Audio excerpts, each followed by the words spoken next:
Selamat tahun baru untuk kita semua. Tentunya kita masih di dalam suasana tahun baru ya. Biasanya katanya kalau udah kuncikan, wah sudah. Udah kuncikan, sudah. Dan tentunya juga bagi Bapak Ibu Saudara yang merayakan Chinese New Year atau Imlek, kami mengucapkan selamat tahun baru. Gong Xi Fa Cai. Tadi pagi saya sudah sampaikan satu tips untuk anak-anak muda. Kalau kalian ada yang merayakan keluarga, pastikan kalian menyampaikan Gong Xi Fa Cai. Tergantung setinggi apa kalian punya begini. Kalau begini dapat sadiki. Semakin begini semakin banyak, semakin ke bawah semakin banyak. Lalu Bapak John bilang kalau begitu pastor kita mau rebahan. Supaya kita dapat paling banyak. Iya, tepuk tangan untuk Tuhan. Iya, nggak usah dipraktekin juga Bapak Ibu Saudara. Karena kita pengharapannya hanya kepada Tuhan. Kalau dikasih juga puji Tuhan. Oh, memang momen untuk kita menikmati berkat-berkat dari Tuhan tentunya lewat orang tua kita, lewat orang lain. Dan Bapak Ibu Saudara, kita harus bersyukur karena kita masih ada di tempat ini. Perjalanan yang tidak mudah ya, melewati tahun-tahun sebelumnya, hari-hari sebelumnya. Dan saya juga berkata, tahun-tahun yang akan datang itu tidak akan seperti seringkali terjadi, tidak seperti yang kita harapkan. Bahkan lebih jauh dari yang kita harapkan. Kita harus sedia, kita harus siap sedia Bapak Ibu Saudara. Karena perubahan akan selalu terjadi, bilang perubahan terjadi. Tetapi satu hal yang kita perlu yakini bahwa dalam Ratapan 3 ayat 22 sampai 23 bilang begini Bapak Ibu Saudara. Tak berkesudahan kasih setia Tuhan, tak habis-habisnya rahmatnya, selalu baru tiap pagi. Besar kesetiaanmu, perubahan boleh terjadi. Ada hal-hal yang tidak kita inginkan terjadi, enggak apa-apa. Kenapa? Karena firman Tuhan jelas berkata bahwa setiap pagi, artinya setiap kita bangun, rahmat Tuhan, kasih setianya selalu baru. Seperti embun yang selalu ada di pagi hari. Dan saya percaya embun itu itu berbeda dengan yang hari bangun pagi. Berbeda dengan hari-hari sebelumnya. Berbeda dengan tahun-tahun sebelumnya. Kenapa? Karena firman Tuhan bilang selalu baru setiap pagi. Yang setuju katakan amin. Jadi gak usah takut dengan perubahan-perubahan yang terjadi.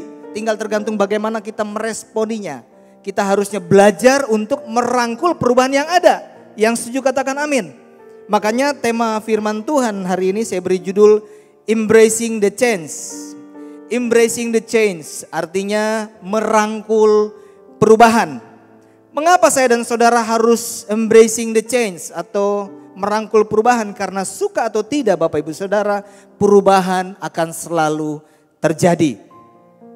Suka atau enggak, pasti terjadi. Pengkhotbah 3 ayat 1 sampai 8 berkata demikian. Mungkin saya tidak akan selesaikan karena panjang, tapi ada beberapa ayat yang penting. Untuk segala sesuatu ada masanya. Untuk apapun di bawah langit ada waktunya. Ada waktu untuk lahir, ada waktu untuk meninggal, ada waktu untuk menanam, ada waktu untuk mencabut yang ditanam, ada waktu untuk membunuh, ada waktu untuk menyembuhkan, ada waktu untuk merombak dan selanjutnya Bapak Ibu Saudara boleh baca di rumah. Tetapi dari inti dari firman Tuhan ini Bapak Ibu Saudara berbicara tentang apa? Tentang waktu. Tentang masa, bahwa segala sesuatu yang ada di bawah langit itu ada waktunya. Artinya perubahan adalah sesuatu yang tidak bisa kita hindari. Dia mau suka, mau duka, mau enak, mau enggak, perubahan pasti terjadi. Berarti kalau perubahan pasti terjadi, seharusnya dalam kehidupan kita jangan anti dengan perubahan. Kita jangan menolak perubahan. Kita jangan benci akan perubahan, kita jangan mempersalahkan perubahan yang ada. Tetapi yang kita perlu lakukan adalah kita harus merangkul perubahan yang ada. Supaya di saat kita merangkul perubahan yang ada, kita tidak tergerus oleh perubahan. Tetapi kita bisa mengikuti perubahan-perubahan yang ada sampai kita menikmati janji-janji Tuhan. Karena perubahan adalah kendaraan yang dipakai Tuhan untuk membawa kita mengalami hal-hal yang baru. Untuk mengalami hal-hal yang baru, perubahan harus terjadi. Bilang harus terjadi. Tinggal tergantung bagaimana kita mau meresponi perubahan tersebut. Kita mau meresponi dengan benar atau tidak.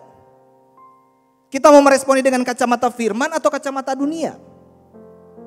Apa aja sih yang bisa berubah di dunia ini Bapak Ibu Saudara? Di kolong langit ini, semuanya masih tinggal di kolong langit. Ada yang sudah beli rumah atau bayar DP untuk di Mars atau di bulan? Gak ada ya, semua masih ada di bumi. Coba boleh lihat kiri kanan, Masih menapak enggak? Orang yang sudah menapak biasanya suruh. Jadi perubahan pasti terjadi. Perubahan apa aja? Badan bisa berubah enggak? Siapa yang enggak berubah-berubah? Itu badan. Enggak dosa kok, enggak dosa. Enggak usah khawatir untuk bilang enggak dosa. Jadi kalau dia tetap besar ya, puji Tuhan berarti sejahtera dan damai. Iya Pak Edi. Damai, sejahtera enggak salah. Bukan masalah besar atau kecil, sehat atau nyanda. Sampai orang tua rohani ini sehat. Kok pada nggak yakin? Orang punya orang tua rohani, Pak Edi itu sehat. Oh, sehat atau Pak? Sehat, bukan besar atau kecil. Bicara soal perubahan, banyak hal yang berubah Bapak Ibu Saudara. Kalau kita nggak bisa menerima. Cinta bisa berubah nggak Bapak Ibu Saudara? Ayo anak-anak muda, pastor mengerti. Kita baru udah siap putus, cintanya sudah berubah. Cinta bisa berubah nggak? Bisa. Bisa Bapak Ibu Saudara, Pak Inya bisa nggak cinta berubah? Bisa. Wah Bu Helmi boleh tanya. Maksudnya apa nih cinta bisa berubah? Kok cinta bisa berubah? Ya? Oh agape iya memang cinta manusia bisa berubah-berubah. Tetapi karena kasih Tuhan membuat kita tidak meninggalkan pasangan kita. Yang setuju katakan amin. Iya. Kalau mau ikutin perasaan kita, cinta kita mungkin ada yang berpikir, aduh sunya ndak tahang. Kita tahan sayang. Karena saya mengasihi Tuhan dan Tuhan mengasihi saya. Sampai kita bisa bertahan sampai hari ini. Bukankah seperti itu Bapak Ibu Saudara? Cinta memang bisa berubah. Kenapa? Karena pasangan kita memang bisa berubah. Semua orang bisa berubah. Gak ada yang gak berubah. Nah yang paling menonjol ada 3 hal Bapak Ibu Saudara. Yang paling menonjol untuk kita lihat perubahan-perubahan. Pertama adalah umur. Ada di sini yang nyendak tua-tua. Oh, tetap semua mau jadi tua. Jadi kalau mau dibilang anak so tua, orang jangan tersinggung. Emang siapa yang enggak mau jadi tua? Bersyukur orang ini menjadi tua, berarti itu tanda-tanda kehidupan ada dalam kehidupan dalam bagian kita. Kalau enggak tua-tua mungkin bisa ditanya, ini orang hidup kayaknya enggak. Benar enggak? Semua mau jadi tua. Umur, boleh tampilkan. Tuh.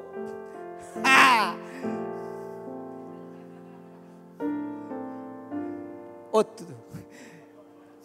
Tadi pagi saya nggak dipasang. Kalau saya tahu begini hasilnya mendingan saya nggak jadi dipasang. Ini ada masalah dengan ini? Ada yang bermasalah dengan ini? Nggak ada. Kenapa? Semua mau jadi tua. Nggak ada yang nggak mau berubah, semua harus berubah. Tinggal bagaimana kita mau menyikapi ini. Harusnya kita bersyukur kan? Karena kita masih bernafas biar so tua. Benar nggak? Biar orang so tua malah bukannya orang selalu minta, Tuhan kita ulang tahun. Minta panjang umur. Lah kalau panjang umur konsekuensinya adalah menjadi tua. Itu jawaban doa. Jadi nggak usah bingung kalau memang sudah mulai ada keriput sedikit-sedikitnya. Nggak usah mau paksa, mau kasih terai. Nggak usah mau paksa, bersyukur Jo, kecuali memang ada cukup mengganggu. Ya, cukup mengganggu dan tidak bisa maksimal dalam sebuah tanggung jawab atau aktivitas boleh. Tetapi kalau cuma fashion lalu terus mau paksa-paksa, tuh nanti Tuhan lupa ini siapa kutek dia ini. Mau baku Tuhan so datang memang kalau nggak salah dia pelipatan waktu itu so ada 3. Kayak ini so terai ulang, kita nyada pernah baking terai. Tuh karena semakin tua dia akan semakin keriput. Tuh. Gak ada masalah tinggal kita menyikapi kok. Yang setuju katakan amin. Yang sudah tua katakan haleluya. Haleluya. Yang rambut putih haleluya. Bangga saya punya rambut putih. Apalagi Bapak Ibu Saudara. Teknologi. Oh lihat Bapak Ibu Saudara. Dari yang paling seperti aki mobil. Mobira Senator NMT, ya itulah sampai kepada iPhone semua berubah tiap tahun berubah, tiap kali berubah. Ada yang baru beli ya apa tiba-tiba ini keluar lagi yang baru. Aduh beli, bingung mau beli atau nyanda baru mau beli keluar lagi yang baru. Nggak bisa dipungkiri perubahan akan terus terjadi. Ada lagi Bapak Ibu Saudara yang sangat menonjol, fashion. Nah kalau zaman sekarang kan tuh pendeta khotbah begini tuh. Damai sejahtera. Kalau dulu ya Pak Edi mana bisa mau khotbah terus pakai sepatu kets. Wah ini gereja alirannya aneh nih. Kenapa? Masa pengkhotbah saja pakai sepatu kets? Atau wah ini pendeta kiapa saja pakai jeans. Wah dulu gak bisa mau sembarang naik. Puji Tuhan gereja kita mengikuti perubahan yang ada. Selama itu tidak keluar dari kebenaran firman. Selama itu tidak membuat kita jauh dari Tuhan. Gak apa-apa. Yang setuju katakan amin. Iya kita harus menerima perubahan yang ada. Fashion tuh lihat rambut-rambut. Tuh. Ini kan cuma gambar. Lebih nyata kalau kita lihat yang hidup. Maksudnya yang benar-benar fashionnya. Coba boleh diundang artis kita hari ini. Mumpung Imlek. Ini saya undang dari Eropa.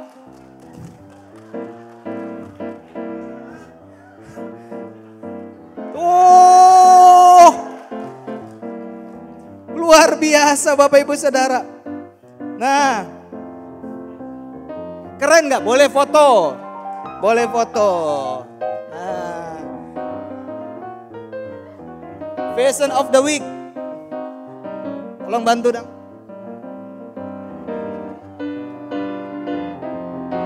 Oh, perubahan fashion begini. Sembarang-sembarang loh pendeta zaman sekarang bisa foto-foto begini. Wah, aneh. Bagaimana menurut Bapak Ibu Saudara? Macam-macam. Mungkin kalau zaman sekarang mereka ke 45 atau ke Mantos. Mereka antara dua. Yang pertama gak dikasih masuk atau pas mereka masuk semua agak miring begini. Ini siapa ini orang ini dia tuh. Tuh dari sini, wah ini orang aneh. Apalagi Pak Tatang tuh, lihat. Mungkin kalau ada yang dari Ratu Buisan, dia semua telepon, "Torang ada lengkap di sana?" Tuh. Iya tergantung kita mau melihatnya seperti apa. Tuh. Bisa saya lihat begini tuh, lihat cincin. Oh begini, zaman dulu begini. Oh zaman dulu mesti begini. Oke, tepuk tangan untuk mereka. Ya silakan, terima kasih buat Gloria dengan Pak Tatang. Perubahan pasti akan terjadi. Tergantung bagaimana kita meresponi sebuah perubahan yang ada. Kalau kita melihat dengan cara yang benar, itu akan membuat hidup kita tuh maksimal. Hati kita juga beres. Bilang hati beres. Tetapi ada orang-orang yang melihat perubahan itu dengan cara yang salah. Kiapa dia begitu Kang? Kiapa dia begini? Kiapa dia begini? Kita gak bisa bertumbuh Bapak Ibu Saudara. Kita gak bisa embracing the change.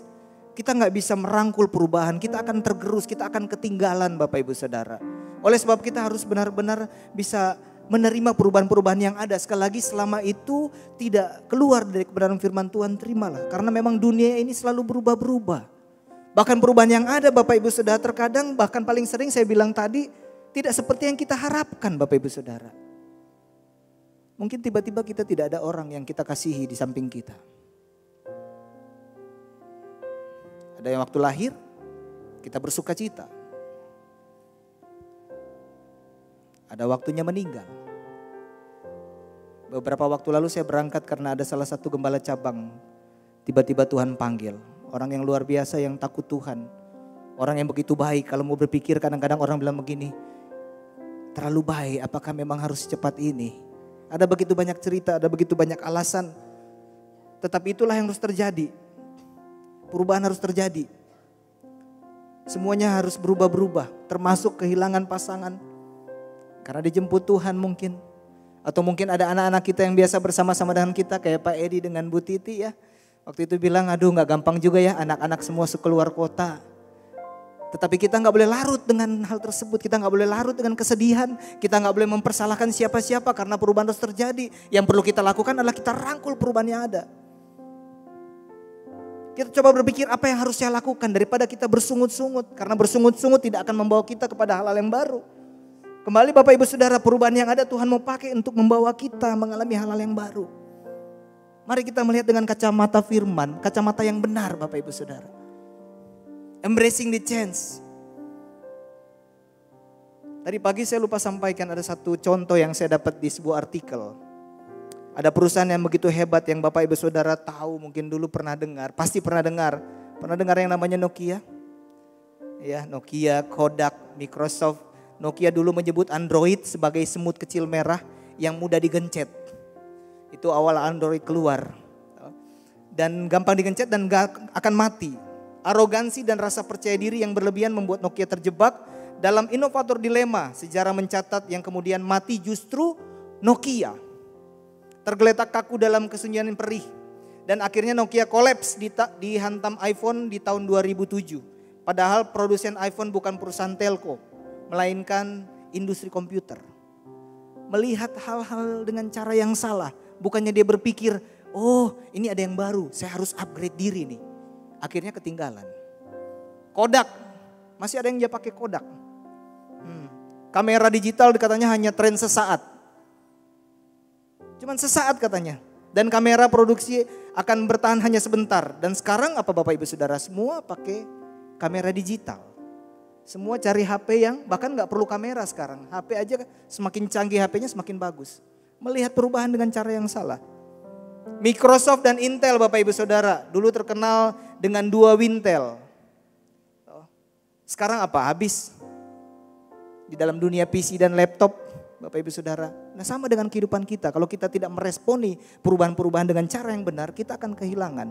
Kita akan kelewatan, kita akan ketinggalan. Responi setiap perubahan yang ada. Meskipun itu suka dan duka. Apapun itu Bapak Ibu Saudara. Embracing the change. Bilang embracing the change. Jangan kita seperti bangsa Israel Bapak Ibu Saudara. Di mana suatu saat mereka berseru-seru kepada Tuhan karena mereka mau mengalami perubahan. Mereka tertindas di Mesir. Akhirnya Tuhan menyuruh Musa dan Harun untuk mengeluarkan mereka dari Mesir. Dan saat mereka keluar dari Mesir Bapak Ibu Saudara, mereka berada di padang gurun, apa yang terjadi? Tuhan menjanjikan mereka untuk masuk tanah perjanjian. Dalam perjalanan Bapak Ibu Saudara, mereka bersungut-sungut. Bersungut-sungut. Keluaran 14 ayat 12 bilang begini. Ini bangsa Israel berkata demikian. Bukankah ini telah kami katakan kepadamu di Mesir? Janganlah mengganggu kami dan biarlah kami bekerja pada orang Mesir. Sebab lebih baik bagi kami untuk bekerja pada orang Mesir. Padahal mereka tertindas Bapak Ibu Saudara.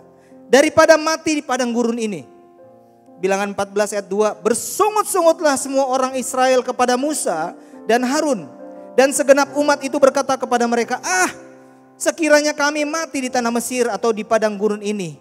Bersungut-sungut Bapak Ibu Saudara. Padahal mereka dalam perjalanan untuk sampai kepada tanah perjanjian. Mereka tidak bisa merangkul perubahan yang ada. Mereka bersungut-sungut seperjalanan di padang gurun. Kenapa mereka nggak malah mencari Tuhan sungguh-sungguh? Kenapa mereka nggak tetap bersyukur, tetap bertahan? Bukankah mereka mau mengalami perubahan? Tetapi sepanjang perjalanan mereka malah bersungut-sungut. Jangan sampai Bapak Ibu Saudara, di tahun 2023 Tuhan menjanjikan banyak hal di depan sana. Jangan sampai di dalam perjalanan terjadi perubahan-perubahan, kita mulai bersungut-sungut. Kita mulai mengeluh. Pada akhirnya Bapak Ibu Saudara, yang sampai ke tanah perjanjian hanya 2 orang. Pastikan di tahun 2023 di awal ini Bapak Ibu Saudara, di saat perubahan terjadi, jangan bersungut-sungut. Apapun itu Bu. Apapun itu. Mungkin kita kehilangan pekerjaan kita. Mungkin kita kehilangan orang yang kita kasihi. Mungkin kita kehilangan usaha kita. Jangan bersungut-sungut. Tetap cari Tuhan. Nikmati perubahan yang ada. Rangkul perubahan yang ada. Sehingga kita bisa sampai kepada janji-janji Tuhan. Itu adalah kendaraan yang Tuhan mau pakai. Untuk kita mengalami hal-hal yang baru. Yang setuju katakan amin. Lalu bagaimana kita dapat merangkul perubahan-perubahan yang ada? Bagaimana caranya? Yang pertama, sebelum saya masuk ke poin yang pertama Bapak Ibu Saudara, saya mau bertanya. Ini yang gak datang tadi pagi. Ada Ibu Sindri. Bu Sindri. Kalau misalnya sekarang nih tiba-tiba nih ada mesin waktu. Ada mesin waktu lalu Bu Sindri dikasih pilihan. Bu Sindri mau gak kembali ke masa yang lalu? Mau ya? Mau. Ke masa yang di mana nih? Masa yang paling indah menurut Ibu Sindri. Lalu Ibu Sindri mau kembali ke masa yang lalu?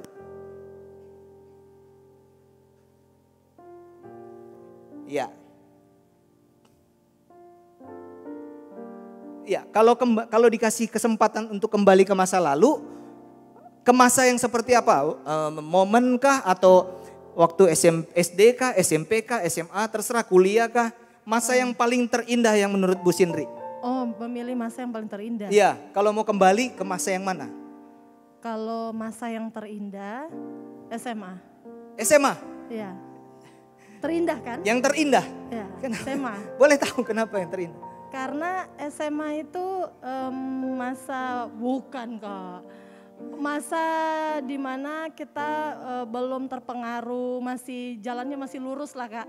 Masih ibarat kata masa keemasan lah Masa waktu keemasan. banyak prestasi gitu. Setelah itu kan ya masa-masa kekelaman toh. Oh begitu. Jadi Kakak tanya masa yang terindah kan? Nggak apa-apa. SMA. Bukan karena ada ketemu siapa, bukan. Oh tidak. Cinta pertama juga sih Cinta sebenarnya. pertama juga. Oke, tepuk tangan. Jadi kalau dikasih kesempatan kamu mau ke masa itu? Masa itu. Oke, thank you. Satu lagi. Hah? Maksudnya mau satu pertanyaan lagi. Pak Luhut boleh bantu Pak Luhut? Ya, tolong kasih mic-nya. Nah, Pak Luhut, kalau ada kesempatan nih, ada mesin waktu nih diciptakan oleh Pak Edi. Lalu dipanggil Pak Luhut kalau pengen ke masa yang paling indah tuh masa kapan ya? Atau momen seperti apa ya? Mungkin SMA juga. SMA? Iya. Ada siapa? Bukan Oh ada ibu, maaf bu. Oh, saya mungkin. Ibu belum kenal kita. Oh belum kenal. Ya. Oh berarti boleh lebih terbuka. Ya gimana mau ke masa? Pada saat masa SMA itu otak kita masih lebih cerah, terang. Sekarang kurang cerah Pak? Sudah turun jauh. Oh turun jauh, turun jauh. Maksudnya daya ingat kita, daya nalar itu lebih tinggi. Sehingga kalau saya dikembalikan ke masa lalu, saya minta di masa SMA supaya pada saat SMA saya bisa memilih lagi saya mau kemana. Oh begitu. Kesempatan saya untuk memilih jalur arah saya itu bisa lebih maksimal. Lebih maksimal. Sekarang agak salah jalan Pak. Kayaknya sih. Tepuk tangan untuk Pak Luhut. Terima kasih. Ada banyak hal yang luar biasa di masa lalu. Ada momen-momen di mana kita berpikir, aduh, coba kayak dulu ya. Ada yang bilang coba kayak zaman presiden pertama, kedua, atau coba kayak waktu SMP, SMA. Kenapa ada kesuksesan yang luar biasa? Ada orang-orang yang kita terkenang di hati, ya kan? Banyak hal. Tapi Bapak Ibu Saudara, tahukah Bapak Ibu Saudara bahwa janji Tuhan tuh ada di depan, bukan di belakang. Janji Tuhan ada di depan. Kita nggak bisa mau ngambil pilihan untuk melangkah ke belakang karena nggak mungkin. Tetapi percayakah Bapak Ibu Saudara hari-hari ini ada orang-orang yang masih terikat dengan masa lalu. Bangga dengan kesuksesan masa lalu. Bangga dengan keberhasilan yang masa lalu. Tetapi hari ini tidak ada hal-hal yang dilakukan yang maksimal di hadapan Tuhan. Dulu saya Pak Edi pelayan saya melayani di mimbar. Wah ini singa mimbar. Oke. Wah saya juga WL. Sekarang biar Jo yang muda-muda. Wah dulu saya dalam pekerjaan mah luar biasa. Kalau sekarang aduh. So lebih tua no. Tetapi ada bekerja. Dulu saya ini jago sekali olahraga. Hobi dalam olahraga. Rajin olahraga. Sekarang jangan terikat dengan masa lalu Bapak Ibu Saudara. Karena janji Tuhan ada di depan. Kita harus melangkah ke depan, jangan melangkah ke belakang. Apalagi hal-hal yang membuat kita jauh dari Tuhan. Poin pertama yang harus kita lakukan kalau kita mau merangkul perubahan, kita harus move on. Bilang di sebelah move on. Move on. Hal-hal yang menyakiti kita tinggalin di belakang Bapak Ibu Saudara. Jangan sampai udah tahun 2023. Itu kecewa sakit hati tahun 2020 masih orang ada simpang.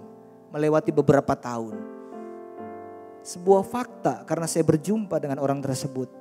Kita kok ada ingat-ingat pada dia. Saudari tahun 2020 sekarang 2023 melewati Natal berapa kali. Berarti berapa kali tiup lilin. Berapa kali bikin komitmen baru. Tetapi masih mengikat kekecewaan di masa lalu. Kepahitan itu gak akan membuat kita melangkah ke depan. Berat. Itu akan jadi beban buat saya dan saudara. Saya percaya di tahun yang awal setiap kita membuat sesuatu yang baru. Buat komitmen Tuhan, saya mau meninggalkan ini kelemahan-kelemahan ini. Pastikan kita tinggalkan. Saya yakin kita ini punya Roh Kudus yang selalu mengingatkan, ini loh yang kurang. Ini yang salah, ini harus ditinggalkan. Tinggalkan. Jangan cuma habis di tahun baru, awal tahun baru, doa bersama dengan keluarga. Tetapi setelah lewat tahun baru, setelah lewat Januari kita kembali ke kehidupan yang lama. Itu membuat kita gak bisa move on Bapak Ibu Saudara. Ini kesempatan untuk kita melangkah ke depan. Karena janji Tuhan ada di depan kok, gak ada di belakang. Kita gak usah bangga dengan hal-hal yang lama yang mengikat kita. Kita juga gak usah merasa terlalu yang paling berdosa, yang paling bersalah. Karena kita melakukan kesalahan di tahun-tahun yang lalu. Yang perlu kita lakukan adalah datang kepada Tuhan. Kalau memang itu salah, kita bertobat. Tuhan, kita minta ampun. Kita mau lepaskan pengampunan. Kita gak mau lagi kecewa. Saya gak akan lagi menyalahkan pasangan saya, anak-anak saya, orang tua saya. Saya mau tinggalkan di belakang. Saya percaya kita menjadi orang-orang yang embracing the change. Kita mampu dimaksimalkan untuk merangkul hal-hal yang baru. Yang Tuhan izinkan. Bayangin yang sebelum-sebelumnya aja udah berat. Udah berat kita bawa-bawa dengan hal-hal yang baru yang begitu berat Bapak Ibu Saudara. Move on, bilang move on. Filipi 3 ayat 13 sampai 14 bilang begini. Saudara-saudaraku, aku sendiri tidak menganggap bahwa aku telah menangkapnya. Tetapi yang kulakukan, aku melupakan apa yang telah di belakangku. Yang berlalu biarlah berlalu Bapak Ibu Saudara. Apa aja di belakang menurut firman Tuhan? Efesus 4 ayat 31. Segala kepahitan, kegeraman, kemarahan, pertikaian dan fitnah hendaklah dibuang dari antara kamu. Demikian pula segala kejahatan. Hal-hal seperti itu harus ditinggalkan Bapak Ibu Saudara.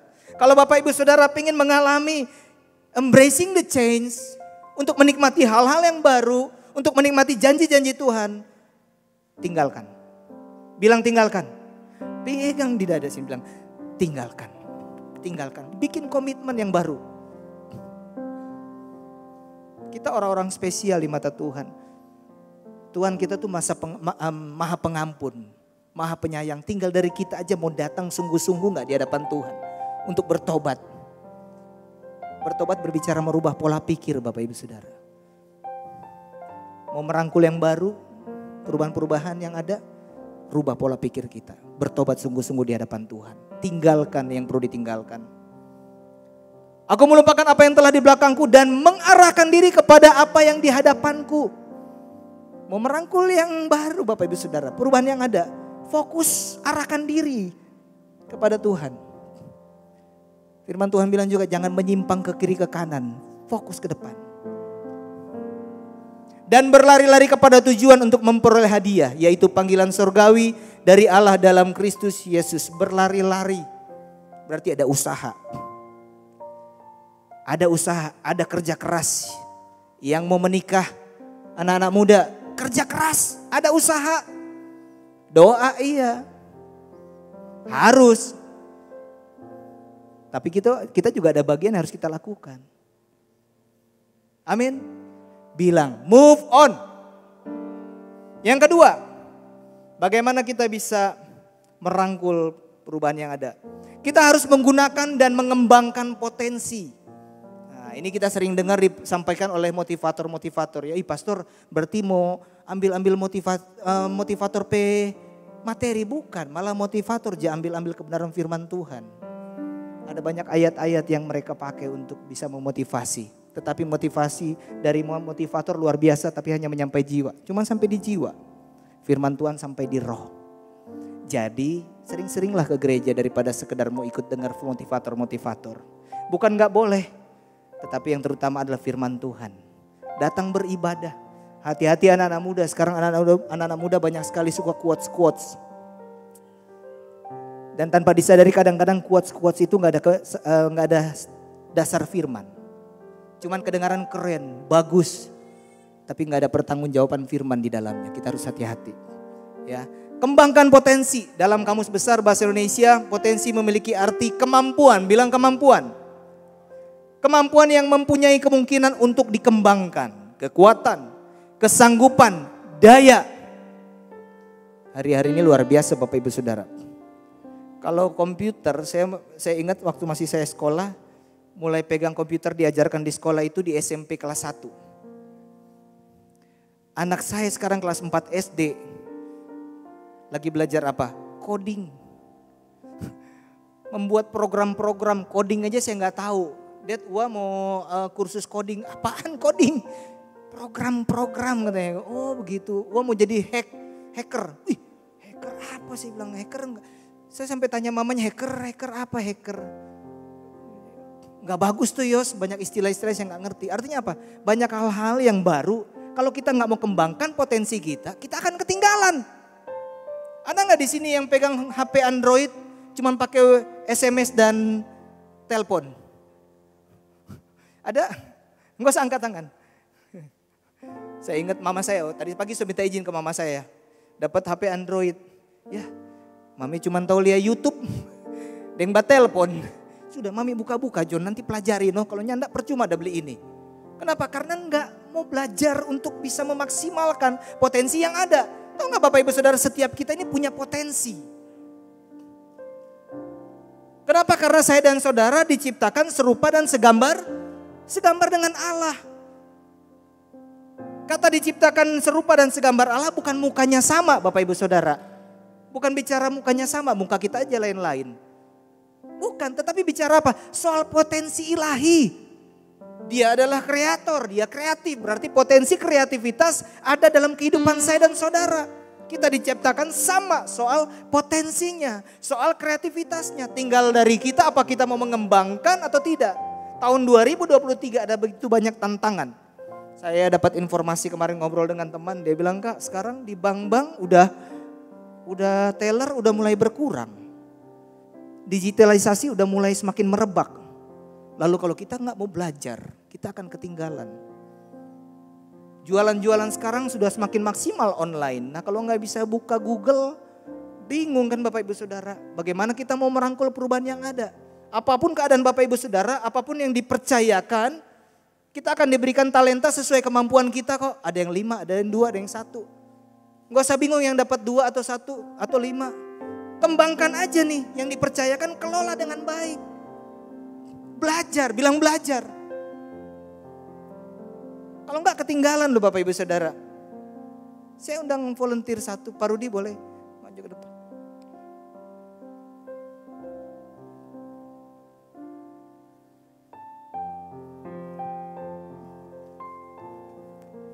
Pak Rudi percayanya enggak kalau Pak Rudi ini ada potensi ilahi? Diciptakan serupa dan segambar dengan Allah? Percaya. Percaya. Atau Pak Rudi percaya soal teori Darwin. Jadi perubahan secara evolusi ya. Ya. Kalau secara evolusi ya sulit memang mau mengerti karena ya dasarnya beda. Kalau cuma sekedar wajah mungkin sama ya. Ya. Tapi enggak Bapak Ibu. Pak Rudi itu diciptakan segambar dengan Allah, bicara soal potensi. Sesuatu yang sudah ada dalam kehidupan Pak Rudi dari lahir sudah ada. Dan Tuhan memberikan talenta, ada yang dikasih 5, 2 dan 1. Saya nggak tahu apapun itu Bapak Ibu Saudara, tapi semua punya. Sudah dikasih kepercayaan, tinggal Pak Rudi mengelola ini. Di firman Tuhan dikatakan yang 2 jadi 4, yang 5 jadi 10. Nah sekarang udah jadi 10, yang 5 taruhlah jadi 10 Pak. Dan firman Tuhan juga bilang begini, kalau kita bisa mengelola perkara-perkara yang kecil, Tuhan akan percayakan perkara-perkara yang besar. Tapi Pak Rudi, dari mengelola yang 10 untuk mengelola yang 20, itu punya penanganan yang berbeda. Ada cara yang berbeda. Pak Rudi harus mengembangkan potensi Pak Rudi supaya dari yang 10 ini mampu menjadi 20. Saya nggak tahu nih apa yang lagi dipercayakan Bapak Ibu Saudara hari-hari ini. Jangan cuma sekedar berhenti dari puas dengan kita memiliki hanya 10. Kita harus belajar banyak hal supaya kita bisa mengelola dari 10 ini menjadi 20. Itu artinya kita tidak mengembangkan potensi kita. Nggak heran yang terdahulu jadi terkemudian. Kiapa Kang, dia baru masuk kongso begini. Dia orang baru kumang. Kayaknya kita lebih dulu. Yang terdahulu jadi terkemudian. Kenapa? bukan karena Tuhan pilih kasih. Semua dikasih Tuhan, tapi karena kita tidak mau mengembangkan potensi kita.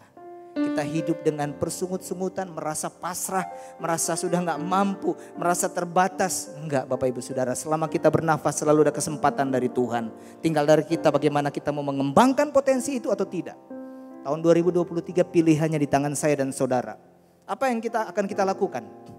Mungkin lagi, tapi pastor ini lagi kekurangan, ini lagi minus, kita usaha tutup, kita kurang sendiri. Enggak masalah selama kita bergantung kepada Tuhan. Bukankah dia sumber? Dia kan sumber. Bahkan Tuhan bilang kalau kita kekurangan hikmat, kita bisa datang kepada Tuhan dan minta hikmat. Dan dia akan berikan kita hikmat untuk mengelola setiap apa yang Tuhan percayakan. Kembangkan potensi Bapak Ibu Saudara. Pilihan di tangan saya dan saudara mau jadi seperti apa? Bisakah kita merangkul perubahan-perubahan yang ada di tahun 2023? Dan kita akan menikmati berkat-berkat dari Tuhan. Yang setuju katakan amin. Tepuk tangan untuk Tuhan. Tepuk tangan juga Pak Rudi. Silakan Pak Rudi, silakan. Bawa aja batu. Talentanya dibawa Jo. Yang ketiga dan terakhir, bagaimana caranya kita bisa merangkul perubahan yang ada? Yang terakhir adalah mengandalkan Tuhan. Pastor, minggu lalu saya dengar salah satu poin mengandalkan Tuhan. 2 minggu lalu juga mengandalkan yang sama. Orang percaya tidak bisa terlepas dengan kata mengandalkan Tuhan. Gak bisa. Selama kita mengaku Yesus adalah Tuhan, mengandalkan Tuhan adalah sesuatu yang gak bisa dipisahkan dalam kehidupan kita. Kita harus belajar mengerti bahwa kita ini terbatas loh Bapak Ibu Saudara. Kita gak tahu apa yang mau terjadi ke depan. Rancanganku bukan rancanganmu. Banyak hal yang bisa berubah yang kita tidak inginkan. Lalu kita mau andalkan siapa? Pengalaman pelajaran waktu COVID masuk ke Indonesia itu harus benar-benar jadi pelajaran yang membuktikan bahwa memang orang terbatas. Dokter ngurusin COVID dijemput oleh maut COVID. Terbatas. Amsal 19 ayat 21 bilang begini, banyaklah rencangan di hati manusia, tetapi keputusan Tuhanlah yang terlaksana. Bukankah sia-sia Bapak Ibu Saudara? Kita udah merancangkan yang luar biasa. Saya mau menikah tahun ini. Saya mau buka usaha tahun ini. Di awal tahun kami terus pertemuan. Pertemuan bahas apa yang harus kita kerjakan. Tapi satu hal yang kita selalu lakukan, kita terus mengandalkan Tuhan. Saya doa pagi sebelum Tuhan mau bawa kemana nih? Untuk tahun 2023 apa yang harus orang kerjakan. Kenapa? Karena kita terbatas. Ada begitu banyak fasilitas. Ada begitu banyak hal yang Tuhan percayakan. Tetapi kita gak bisa lepas dari mengandalkan Tuhan. Karena kita terbatas. Satu-satunya yang membuktikan kita mengandalkan Tuhan adalah datang kepada Tuhan. Tanya Tuhan mau bikin apa ini torang. Sia-sia kan torang rancangkan segala sesuatu yang terbaik. Tetapi kita harus tahu Tuhan yang buat keputusan. Kan dia pencipta. Dia yang tahu.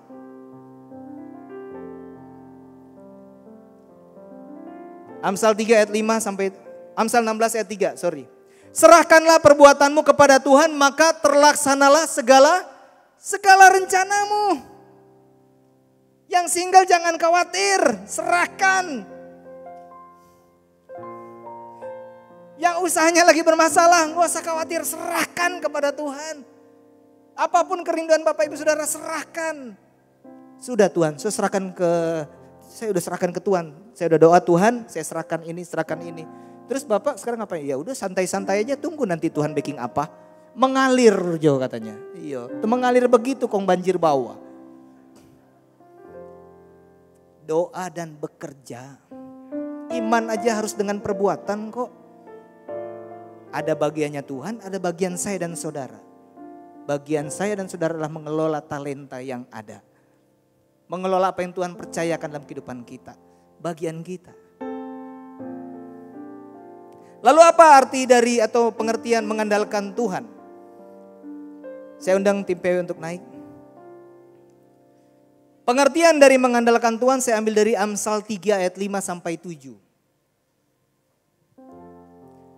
Percayalah kepada Tuhan dengan segenap hatimu. Artinya Bapak Ibu Saudara, percaya sungguh-sungguh. Jadi jangan setengah-setengah. Ketaatan kita Bapak Ibu Saudara itu tergantung sejauh mana kita percaya sama Tuhan. Saya kasih contoh Pak Edi, kalau saya percaya sama Pak Edi pasti apapun yang Pak Edi bilang saya akan ikut. Kenapa? Karena saya percaya sama Pak Edi. Percaya, saya ikut. Dia bilang A, saya ikut A. Pak Edi bilang A, B, kita B. Karena saya percaya, berarti saya akan taat. Nah yang menjadi pertanyaan, kita kan banyak nih seringkali kita selalu orang percaya, orang Kristen pasti bilang saya adalah orang percaya. Apakah Bapak orang percaya? Iya saya orang percaya. Tetapi kalau kita melakukan apa yang kita mau bukan yang Tuhan mau, apakah kita dikatakan orang yang percaya? Enggak Bapak Ibu Saudara. Kita bisa introspeksi diri. Sampai hari ini sejauh mana ketaatan kita kepada Tuhan. Apakah semua yang Tuhan bilang kita ikuti atau enggak? Belum sempurna tapi paling tidak untuk tahun yang baru harus ada hal-hal yang baru juga. Yang kita buat di hadapan Tuhan. Sehingga kita bisa embracing the change. Dan janganlah bersandar kepada pengertianmu sendiri. Mungkin sudah karena banyak pengalaman, Pastor. Kita ini umur sekian, kita banyak makan garam. Sakit pantai leher. Jangan banyak pengertian, jangan pakai pengertian sendiri. Orang yang pakai pengertian sendiri artinya sombong. Tuhan gak suka orang sombong. Kita belajar untuk selalu mengandalkan Tuhan. Maka akuilah dia dalam segala lakumu, maka ia akan meluruskan jalanmu. Kata akuilah dia dalam segala lakumu artinya dalam setiap aspek kehidupan kita melakukan semuanya sesuai dengan kebenaran firman Tuhan. Kalau kita lakukan sesuai kebenaran firman Tuhan, Tuhan bilang dia akan luruskan jalan kita. Kita punya usaha, kita jalankan sesuai firman Tuhan. Kita bergaul dengan cara Tuhan. Kita bekerja melayani dengan cara Tuhan. Semua yang kita kerjakan Tuhan bilang Tuhan akan luruskan. Berarti kalau ada tabengko-bengko dia akan tabali lurus. Apa yang bengko-bengko di tahun sebelumnya? Tahun 2023 kalau mengandalkan Tuhan, Tuhan bilang dia kasih lurus. Usahamu dia kasih lurus. Kesehatanmu dia kasih lurus. Keluargamu dia kasih lurus. Karena mengandalkan Tuhan. Embracing the change. Kalau kita mengandalkan Tuhan Bapak Ibu Saudara, apapun perubahan yang terjadi, kita gak akan ketinggalan. Percayalah perubahan selalu terjadi. Tinggal bagaimana kita mau meresponinya. Bagaimana kita mau menjalaninya. Akan membawa kita mengalami Tuhan yang luar biasa. Yang setuju katakan amin.